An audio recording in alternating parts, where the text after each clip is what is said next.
হে everyone, আসসালামু আলাইকুম। সবাইকে কেমন আছো তোমরা? সবাই আশা করি ভালো আছো। আমি আলহামদুলিল্লাহ ভালো আছি। যেহেতু সামনে শীতের দিন আসতেছে, তার কারণে ভাবলাম যে কি তোমাদের সাথে একটা পিঠার ভিডিও শেয়ার করি। যদিও কিনা এটা গত বছরের একটা ভিডিও, কিন্তু আমি আর কি করব, আমি এক বছর পরে ভিডিও শেয়ার করি, এটাই হচ্ছে আমার নিয়ম, আর কিছু করার নাই।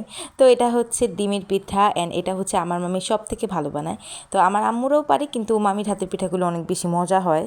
আর যেহেতু আম্মু ওই দিন ব্যস্তও ছিল, তার কারণে ভাবলো যে মামিকে এই কাজে লাগানো যাক।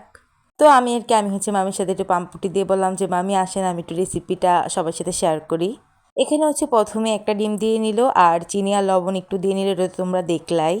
তারপর হচ্ছে ভালোভাবে এটাকে গুলে নিতে হবে, যতক্ষণ না পর্যন্ত চিনিগুলো একবারে মানে কেকের মতো একবার যতক্ষণ না চিনিগুলো মিক্স হয়ে যাবে, ততক্ষণ পর্যন্ত হচ্ছে এটাকে ভালোভাবে গুলাতে হবে, তাও হাত দিয়ে, ঠিক আছে। এটা দেখো কত পরিমাণে হচ্ছে ফোমি ফোমি হয়ে যাচ্ছে এখন, অ্যান্ড দেখো চিনির সাথে মিশে কিন্তু অনেকটুকুই পাতলা হয়ে গেছে।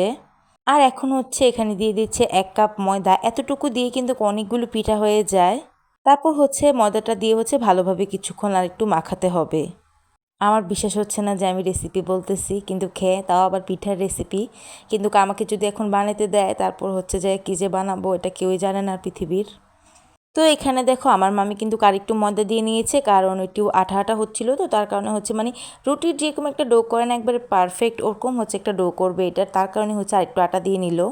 সরি, আমি আটা বলে ফেলছি, আটা না ময়দা ময়দা ময়দা, ঠিক আছে। ময়দা দিতে হবে, আটা দিলে কিন্তু হবে না, ময়দাই দিতে হবে। আর এটাকে কিন্তু ভালোভাবে চাপ দিয়ে মতে নিতে হবে, নাহলে কিন্তু হবে না। কারণ কি, এটার ডোটা যত বেশি সফট হবে, পিঠাগুলো কিন্তু ততই সুন্দর হবে।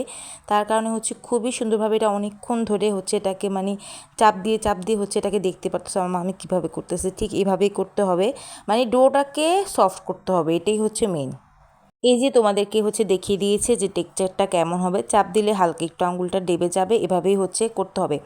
দেন হচ্ছে এটা দেখো কাটিংতে সময়টা, অ্যান্ড দেখো এটা হচ্ছে তোমরা যার যার মতো করে ডিজাইন করে নিতে পারো, অনেক ডিজাইন আছে, যার যেটা ভাল লাগে সে ওভাবেই হচ্ছে করে এটাকে। আমি হচ্ছে একটু ফাস্ট করে দিলাম, কারণ কি আস্তে আস্তে দেখাতে গেলে অনেক বেশি সময় লেগে যাবে। আর আমার কাছে হচ্ছে ডিজাইনগুলোর এতটা বেশি ক্লিপসও নাই। তো এ হচ্ছে লাস্টলি আউটপুটটা। তোমাদের যাদের যেভাবে ভালো লাগে ডিজাইন করে নিতে পারবা।